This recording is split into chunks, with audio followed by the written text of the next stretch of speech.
tell you the night before she looked great. But that next day, she was a different girl. The 1966 Sports Illustrated feature that was done on you, and I'm sure you've read this before, but it goes, it is Joe Willie Namath at play, relaxing, night timing, the boss mover studying defensive tendencies of New York's off-duty secretaries, stewardesses, dancers, nurses, Playboy bunnies, actresses, shop girls, all of whom make life stimulating for a bachelor. He poses a question for us all. Would you rather be young, single, rich, famous, talented, and happy, or president? You remember reading that? I think I remember who wrote it, and I actually became a little hostile with him because we didn't know he was doing an interview. Okay. And we started out over at, oh boy, anyway, we started out on 51st Street or so and went to another joint. Dan Jenkins, was it that wrote that? Maybe, I believe so. And I was taken back by it because I didn't realize that this was going to appear in print. The things we were discussing. And in while Sports we were Illustrated of all publications, right? You know, I just didn't know at the time. And so I learned, I had some hostility there for a while, but I know resentment is not healthy, so I've been able to shake all of that for the most, all of it.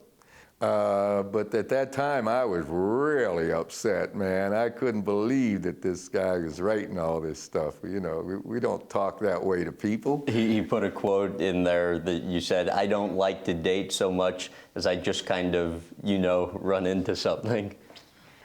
Well, it's making plans. At that time, locking yourself into a situation without, certainly with the lady, without having a love working for the two of you.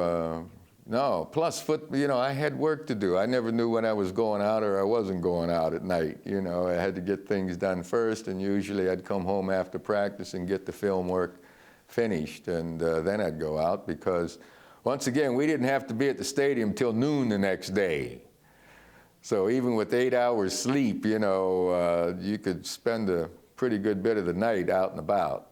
Sure. I mean, you're Joe Namath, the biggest thing to hit New York since Babe Ruth. There are stories of, you walking through places and girls sitting with Mick Jagger and the Rolling Stones and getting up to leave with you and your friends. To what extent, I mean, was it that time where, you could basically walk into a place and sit down and that was as much effort as you'd have to make to courting girls?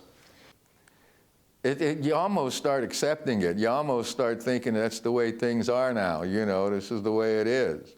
It was a different lifestyle, certainly, totally different.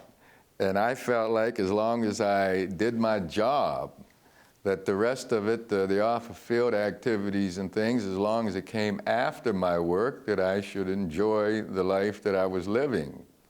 And so I did get out and about. I was a healthy young man that appreciated the company of the opposite sex and a good meal. And so, and I wasn't locked in. See, I hadn't committed to a lady. I'd never lived with a lady and didn't have that kind of relationship. So I was free to get out and about.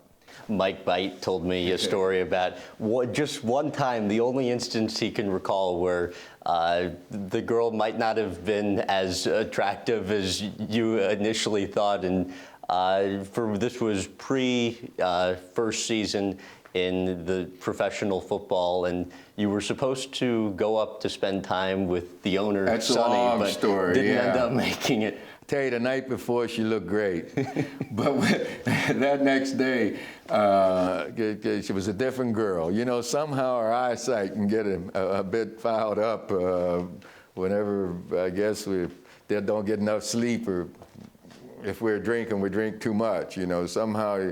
But that was awful.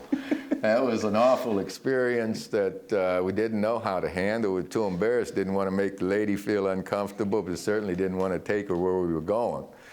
How did you work it out? It was clumsy. We kept getting lost.